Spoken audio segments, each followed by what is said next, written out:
ना इधर ना उधर, सीधे मुद्दे पर नजर। और क्या है आज की खबर, आप देखना शुरू कर चुके हैं न्यूज़ 18 पुनीत के साथ।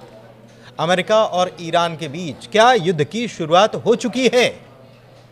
क्योंकि पहले तो ये कहा जा रहा था कि हम बम्बर्स आएंगे, हमने तैयारी कर ली है, सारी बातें हो रही थी। लेकिन अब जो खबर निकलकर सामने आई है उससे ऐसा लगता है कि इस मामले में, युद्ध के मामले में पहल ईरान की तरफ से हो गई है। अमेरिका की तरफ से ये दावा किया जा रहा है, लेकिन ये किस प्रकार का युद्ध है? टेक्नो युद्ध कहा जा रहा है। ये टेक्नो युद्ध क्या है, इसको समझते हैं। मेरे वरिष्ठ सहयोगी अंकुर जी मौजूद हैं। अंकुर जी।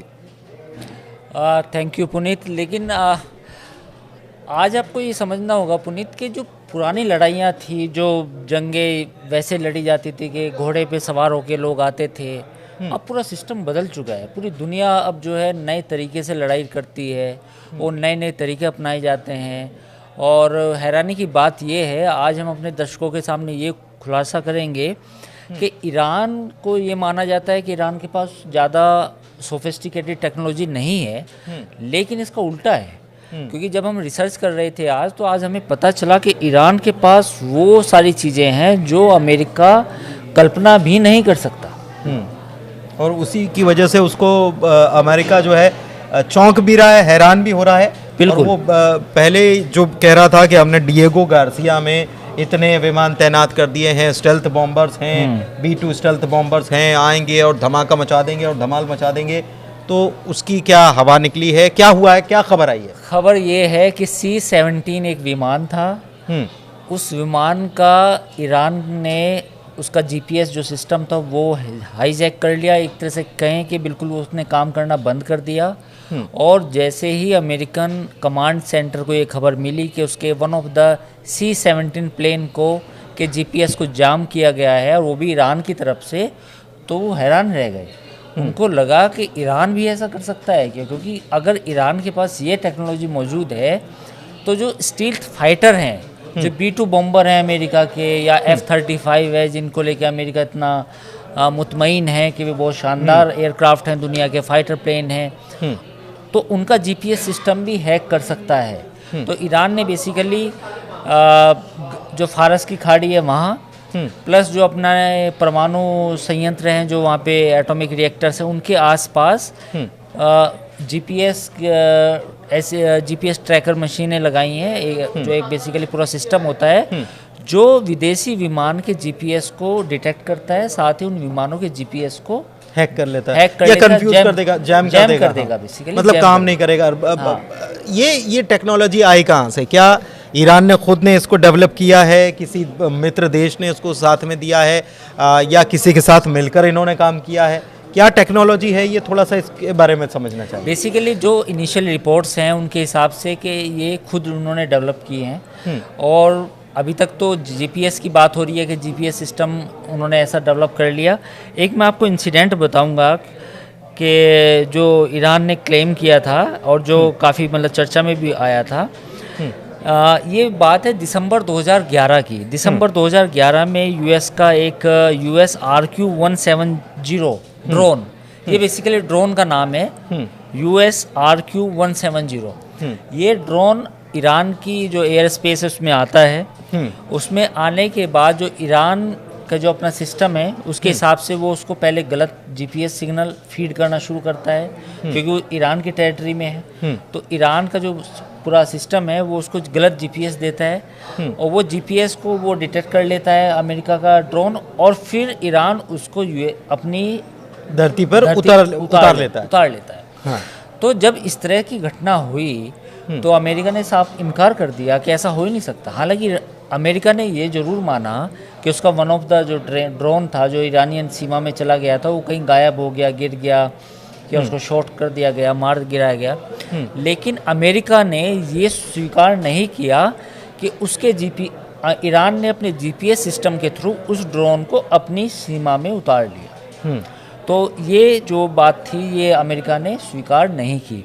तो लेकिन ये 2011 की बात है और आज 2025 चल रहा है, तो आप सोच सकते हैं 14 साल में ईरान ने ऐसा कुछ और चीज़ें भी डेवलप की होगी। एक ऐसी मैं इंसिडेंट और आपको बताता हूँ। ये है जुलाई 2019 की। जुलाई 2019 में RQ-4 global hoc surveillance drone था, ये भी ईरान की सीमा में आया। इस ड्रोन को भी ईरान ने गलत जीपीएस फीड करके, जैसा ईरान दावा करता है, उसको भी अपनी सीमा में उसको पहले उतारा और फिर उसको डिस्ट्रॉय कर दिया। तो ये इंसिडेंट कुछ हो चुकी है। अब सवाल उठता है ये कि जो स्टील्थ फाइटर है, यानी कि जो अमेरिका कहता है कि हम रडार पे भी नहीं आएंगे, कहीं दिखाई नहीं देंगे, तो क्या वो एग्जिस्ट करते हैं कि ईरान कुछ कर पाएगा? अब ईरान का दावा क्या है इसमें? ईरान का दावा ये है कि उसके पास जो रडार की जो जैमिंग टेक्नोलॉजी है वो मौजूद है, जो ईरान कहता है, और बेसिकली एक काउंटर तकनीक है। और उन्होंने कहा है कि इस सिस्टम का नाम जो है ईरान ने जो दिया उसका नाम है नस्र और फतेह 360।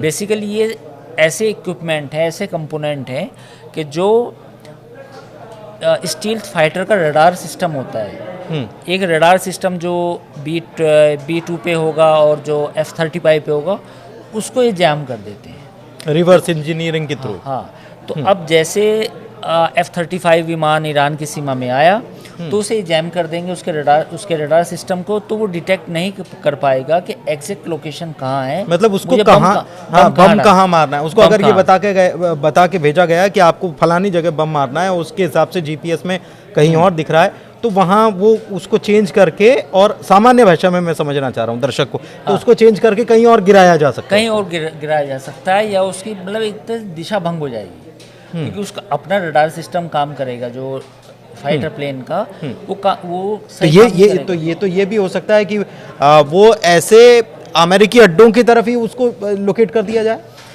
हो सकता है, और ये भी हो सकता है कि रेगिस्तान में बहुत बड़ा इलाका, ईरान ना बेसिकली बिल्कुल वैसा कंट्री है, डेंसली पॉपुलेटेड नहीं है, मतलब खुला कई शहर, एक शहर दूसरे शहर के बीच में काफ़ी दूरी है, सैकड़ों हजारों किलोमीटर की, तो वो ऐसी जगह भी गिर सकता है जहाँ पे कोई इंसान ना रहते हो, या उसके जो परमाणु संयंत्र हैं, जो रिएक्टर्स हैं, ये तो जो टारगेटेड मिसाइल्स होती हैं, ये तो उसके साथ भी किया जा सकता है। बिल्कुल किया जा सकता है, क्योंकि वो भी एक, उनके अंदर भी जीपीएस डेटा होता है। देखो, ये बात तो समझनी पड़ेगी कि हर चीज़ जीपीएस से ही गाइडेड होती है। उनको बताया जाता है कि ये लोकेशन है, उनकी मेमोरी में वो चीज़ें फिट की जा रही हैं, और फिर वो मिसाइल हो या कोई प्लेन हो, ऐसे ही काम करता है। तो अब ईरान का कहना ये है, दावा ये है ईरान का, कि उनके पास फतेह और फतेह 360 और नस्र, ये दो ऐसे सिस्टम हैं जिसके ज़रिए वो दुश्मन के रडार सिस्टम को हैक कर सकते हैं, और साथ ही उनको जो जीपीएस डेटा चाहिए उस जीपीएस डेटा को भी हैक कर सकते हैं। तो जीपीएस डेटा को भी हैक किया जा सकता है, और ये IRGC ने और ईरानी इलेक्ट्रॉनिक इंस्टीट्यूशन ऐसा कुछ करके है, उसने भी, दोनों ने मिलकर डेवलप इसको किया है, ये दावा किया जाता है। मैं चीज़ इसको आपसे और समझना चाह रहा हूँ कि इसमें कि ये केवल जीपीएस सिस्टम वाली चीज़ें इसके पास, ईरान के पास ताकतवर है, या और कुछ भी है? देखिए, एक ईरान में एक साइबर आर्मी करके उन्होंने एक यूनिट है, बेकायदा ईरानियन आर्मी का पूरा यूनिट है जिसको साइबर आर्मी बोलते हैं। तो उन्होंने पिछले 10 सालों में इन चीज़ों पे काम किया है। एक ऐसा ही उनका सिस्टम है फतेह 110 और खैबर सेखान, ये दो चीज़ें, दो उनके नए और सिस्टम है। ये सिस्टम जो यूएस का क्रूज मिसाइल का सिस्टम है, यानी कि यूएस की तरफ से कोई क्रूज की मिसाइल दागी गई तो वो अपनी डायरेक्शन भटक सकती है, क्योंकि ये जो सिस्टम है ये एज ए काउंटर जीपीएस काम करेगा। तो उस क्रूज मिसाइल के अंदर जो सिस्टम फीड करे, जो सिस्टम होगा, जो काम कर रहा होगा, उसका ध्यान भटका सकता है। तो ये इस सिस्टम का नाम है फतेह 110 और खैबर सेकॉन। तो ये दो इनके एक तरह से काउंटर क्रूज मिसाइल सिस्टम। तो ईरान ने पिछले 10 सालों में बहुत सारी चीज़ें की हैं, जैसे ऑब्वियसली वो परमाणु बम बनाना चाहता है। दूसरी जो इलेक्ट्रॉनिक वारफेयर सिस्टम है, एआई का भी वो यूज़ कर रहे हैं, जैसे कुछ इनिशियल रिपोर्ट्स बताती हैं कि ईरान एआई का यूज़ भी कर रहा है, ताकि आने वाले समय में जब कभी लड़ाई की स्थिति आए या जंग की हालत आए तो उसमें उस एआई का यूज़ करके भी अपने आप को बचाया जा सके। अब जैसे उनके कुछ डोमेस्टिक रडार सिस्टम है, उनमें उनका नाम बता सकता हूँ। एक है गादिर, एक है कास्ता, एक है कावोस। ये 3 रडार सिस्टम हैं ईरान के, जो बेसिकली स्टील्थ फाइटर होते हैं और जो ड्रोन्स होते हैं लंबी दूरी के, उनको डिटेक्ट करते हैं। तो आमतौर पे ये माना जाता है कि स्टील्थ फाइटर्स तो आएंगे नहीं वो हाँ, लेकिन ईरान दावा करता है कि उसके पास जो ये गादेर, कास्ता और कवोश जो 3 डिफेंस सिस्टम है, रडार सिस्टम है basically, they can detect stealth fighter also. ये it's as it is claim by the Iran. हाँ, तो आपने समझा कि ईरान ने बहुत कुछ कर लिया है, लेकिन शायद वो दुनिया के सामने हम ये कहें कि आ नहीं पाया या आने नहीं दिया गया, और अमेरिका इस भ्रम में खुद भी है और दुनिया को भी रखना चाहता है कि वो सुपर पावर है, और बाकी उससे टक्कर लेने वाले जो हैं वो मतलब पानी कम चाहें। नहीं ये बात भी हो सकती है, लेकिन पिछले ये बात तो सच है कि पिछले 10-15 सालों में, या यूँ कहें कि पिछले 20-25 सालों में ईरान का पूरा फोकस अपनी मिलिट्री पे रहा है। ईरान ने अपना देखिए न्यूक्लियर पावर का जो प्लांट्स हैं 2-3 बनाए, 3 प्लांट्स हैं उनके पास, वो बनाए। पिछले कुछ दिनों में उन्होंने जिस तरीके से, जैसा हमने अभी बात की, इलेक्ट्रॉनिक सर्विलेंस पे काम किया, रडार सिस्टम पे काम किया, और उसके पास S-400 की बात भी हो रही थी कि ईरान के पास S-400 भी है। हालांकि वो उतनी मात्रा में नहीं है जो उसने रशिया से परचेज किए हैं जितने होने चाहिए। तो अमेरिका के पास थार्ड है या इजराइल के पास थार्ड है, तो इनके पास S-400 है, जो बेसिकली जो दुश्मन की जो मिसाइलों को बीच में ही नष्ट कर सकता है।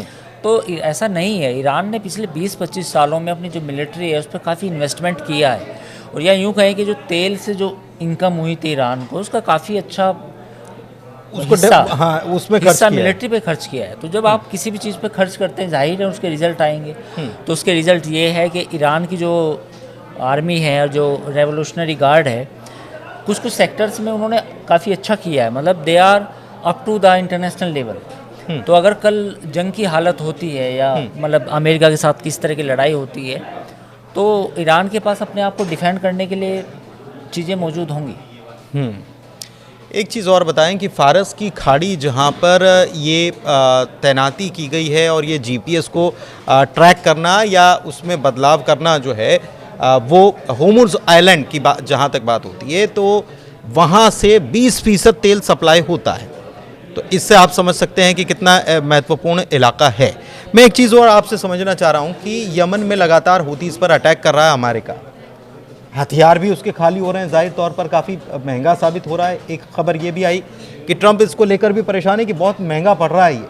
बिल्कुल। और ये अगर महंगा पड़ रहा है, और ईरान ने अभी खामोशी इस मामले में अख्तियार करके रखी है, और ये भी कहा है कि हमारे पास तो मिसाइलों का पूरा भंडार है, 1 लाख से ज़्यादा मिसाइलें हैं। सवाल ये भी है, आज मैं कहीं रिपोर्ट्स पढ़ रहा था पुनीत, कि अमेरिका तो ग्राउंड इन्वेजन की तरफ भी सोच रहा है कि हुतीज़ से अब एयर अटैक्स उतने प्रभावी नहीं रहे हैं। आप देखिए अमेरिका ने कितने बॉम्ब डाले हैं, कितनी बॉम्बिंग की, और उससे 4-6 महीने पहले तो इजराइल हुती पे बॉम्बिंग कर चुका है। लेकिन बावजूद इसके हुतीज़ का जो मतलब अटैक है वो कम होने के नाम नहीं ले रहे हैं। तो ऐसी हालत में अमेरिका इस चीज़ को भी सोच रहा है कि ग्राउंड इन्वेजन किया जाए। तो लेकिन अब देखना होगा कि क्या वो कर पाता, क्योंकि इतना आसान भी नहीं है। लेकिन महंगा तो पड़ रहा है, महंगा तो ऑब्वियसली पड़ रहा है। दूसरी बात, इतनी बड़ी टेरिटरी है, मतलब आसपास चारों तरफ जो कंट्रीज़ हैं उसमें 2-3 चीज़ें हैं। जैसे मैं सऊदी अरब की अगर बात करूं कि सऊदी अरब का तो सपोर्ट मिलेगा हुतीज़ को कंट्रोल करने के लिए, लेकिन पास में फिर ईरान भी है। हुतीज़ पे अगर आप ग्राउंड इन्वेजन करते हैं तो फिर ईरान भी रिएक्ट कर सकता है। दूसरा कतर, ओमान, ये कंट्रीज़ भी हैं, ये नहीं चाहेंगे कि एक मिस्र हुआ, गल्फ में एक नया कोई लड़ाई छिड़ जाए, जैसे इराक में ऑलरेडी हुई थी लड़ाई। तो ये सारी चीज़ें हैं, देखना होगा। लेकिन ये बात सही है आपकी पुनीत, कि इतने बॉम्बिंग के बाद भी हुतीज़ का जो मामला है वो सुलटा नहीं है। वो अभी भी मामला अमेरिका के लिए गले की फांस बनी हुई है। गले की फांस बनी हुई है। दूसरी तरफ गले की फांस बने होने के बावजूद भी ट्रंप जो हैं वो धमका रहे हैं ईरान को। लेकिन एक चीज़ मैं आपसे और समझना चाह रहा हूँ कि ये जो स्थितियाँ बन रही हैं, हर तरफ से ट्रंप घिरते चले जा रहे हैं, चाहे फिर वो वहाँ पर उनके टैरिफ वाला मामला हो। ये दूसरी खबर ये आती है कि एक ईरान ने काउंटर अटैक ही कह सकते हैं इसको कि वो गश्त करने गए थे या खुफिया जानकारी जुटाने गए थे तो उन्हीं को निपटा दिया। बिल्कुल ये बात भी है। एक्चुअली क्या है कि पूरा आप कियोस को अगर देखें मिडिल ईस्ट में, ये लंबा चलने वाला है। आप देखिए इजराइल पर आज हमास ने करीब 10 रॉकेट दागे जिसमें करीब 2-3 लोग घायल भी हुए। लेकिन उससे पहले 2 दिन पहले इजराइल ने जो बॉम्बिंग की उसमें 50 से ज़्यादा लोग मारे गए, जिसमें औरतें और बच्चे भी थे। तो ये जो इजराइल हमास से शुरू हुई लड़ाई, फिर हिजबुल्लाह इन्वॉल्व हुआ, फिर हिजबुल्लाह के खिलाफ लड़ाई हुई, अब ये हुतीज़ आए, हुतीज़ के बाद अब ईरान और अमेरिका बिल्कुल डायरेक्ट कन्फ्रंटेशन में है। तो हो सकता है, जैसा हमने पहले भी अपने पुराने वीडियो में कहा था, कि ट्रंप जो टैरिफ वॉर है उससे ध्यान भटकाने के लिए ईरान के साथ सीधी लड़ाई कर सकते हैं। तो ऐसी इस बात की आशंका पूरी है। इस बात की आशंका पूरी है। 2 महीने का वक्त दिया था, 1 मई को ख़त्म हो रहा है, लेकिन इसके बाद क्या होगा? क्योंकि ईरान ने अपनी ताकत दिखा दी है और अमेरिका को बता दिया है कि अभी ये तो केवल ट्रेलर है और बहुत सारी चीज़ें जो हैं सामने आनी बाकी हैं। और इसीलिए बार बार खामनेई जो हैं वो ये कह चुके हैं कि हम ऐसे लोगों की बातों में नहीं आने वाले जो बात से मुकर जाते हैं, या ऐसे लोगों से हम बातचीत करने के मूड में कतई नहीं हैं। फिलहाल इस वीडियो में इतना ही। चर्चा को यहीं करते हैं समाप्त। वीडियो कैसा लगा, जानकारी कैसी लगी, ज़रूर आप कमेंट के ज़रिए हमें बताएं और इस चैनल को लाइक कीजिए, हमारे वीडियो को भी शेयर कीजिए। धन्यवाद।